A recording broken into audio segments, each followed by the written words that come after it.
ओशो कहते हैं कि यदि जीवन में ध्यान है तो प्रशंसा, निंदा, मान, अपमान कुछ भी हमें विचलित नहीं कर सकता। तो कृपया ओशो के इस कथन को विस्तार से समझाने की अनुकंपा करें। बहुत महत्वपूर्ण बात अभी अभी आपने जो ओशो का उदाहरण पढ़ा। जिस व्यक्ति का अहंकार विलीन हो गया, जो अपने आत्म स्वरूप में स्थित हो गया, उसको यश अपयश, मान अपमान, गालियां और प्रशंसा के गीत नहीं छूते। वह अपने आप को सीधा जान रहा है, मैं कौन हूं का उत्तर उसको मिल गया।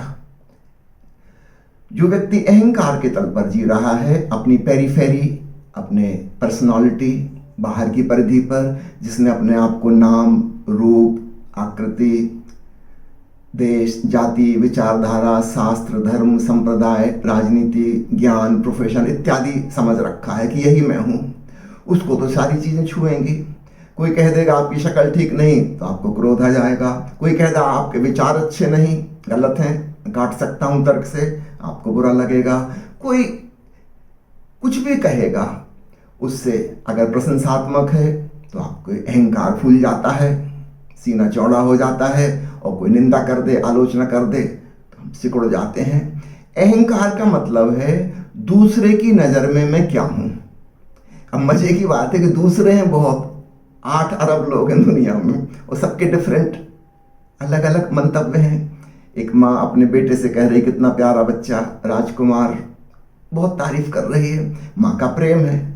जब ये बच्चा स्कूल जाता है, टीचर उसको कहते हैं उल्लू का पट्टा कहेगा, कुछ नहीं आता तो ये अकल नहीं है। अब एक कंट्राडिक्टरी स्टेटमेंट, माँ से सुना था कि इससे प्यारा कोई बच्चा नहीं, टीचर ने कुछ और कह दिया। 4 दोस्त हैं, वो तारीफ कर रहे हैं, 4 दुश्मन भी हो गए, लड़ाई झगड़ा हो गया उनसे, वो अपमानजनक बातें कह रहे हैं, निंदा कर रहे हैं। बच्चा कंफ्यूज हो जाता है कि आखिर मैं हूं कौन, हु एम आई। कोई कुछ कह रहा, कोई कुछ कह रहा, कोई कुछ कह रहा है। कल मैं एक चुटकुला पढ़ रहा था,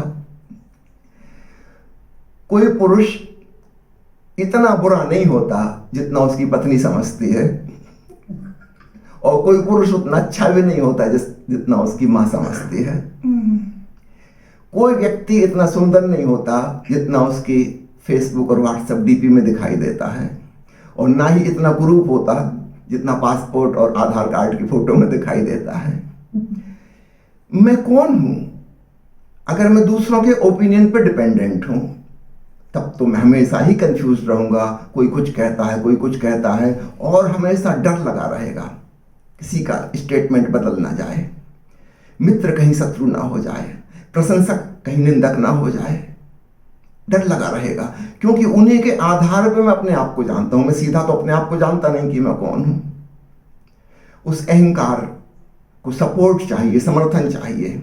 ये एक ऐसी प्रतिमा है जिसको सहारा देने के लिए कई डंडे लगे हुए चारों तरफ से। जरा एक डंडा खिसका कि वो गिरी।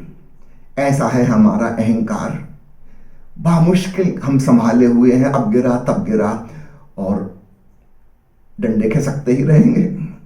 आज जो दोस्त है कल दुश्मन हो सकता है, आज जो तारीफ कर रहा है कल आलोचना कर सकता है। अहंकार हमेशा भयभीत रहेगा, हमेशा इनसे प्रभावित होता रहेगा। जिस व्यक्ति ने स्वयं को जान लिया, अर्थात सीधा सीधा, महर्षि पतंजलि जिसको कहते हैं प्रत्यक्ष ज्ञान, किसी का ओपिनियन नहीं, मैं दर्पण में जैसा दिखाई देता हूं वह भी नहीं, मेरा ज्ञान भी नहीं, मेरी डिग्री भी नहीं, निर्विचार चैतन्य।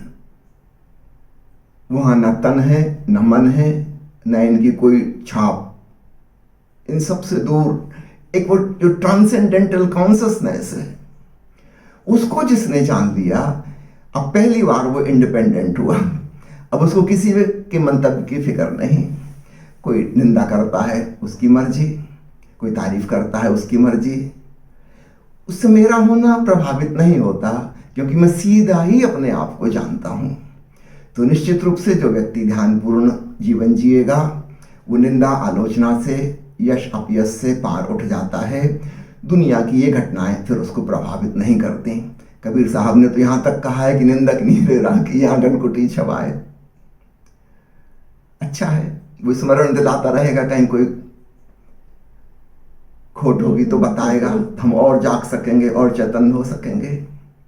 सामान्य व्यक्ति उनकी खोज करता है जो उसकी तारीफ कर रहे हैं। आप देखेंगे नेताओं के पास, अभिनेताओं के पास, धर्म गुरुओं के पास, ऊंची पोस्ट पे जो पदाधिकारी हैं उनके पास, धनी लोगों के पास एक चमचों का समूह इकट्ठा हो जाता है। वो हमेशा उनके गुणगान करते रहते हैं और उनको असली बात का पता भी नहीं चलने देते। असली बात वो सज्जन सुनना भी नहीं चाहते, वो अपनी तारीफ ही सुनना चाहते हैं। धीरे धीरे उन्हीं का जमावड़ा हो जाता है। अब ये व्यक्ति बिल्कुल झूठी दुनिया में जी रहा है, खुद के बारे में भी। ये लोग वही फिल्टर कर करके सूचना देते हैं जो ये आदमी सुनना चाहता है, और वो तारीफ सुनना चाहता है तो ये सब तारीफ के पुल बांधेंगे। बड़ी भ्रांति में जीता है। कबीर ने ठीक कहा कि इससे तो अच्छा है निंदकों को अपने पास रखना।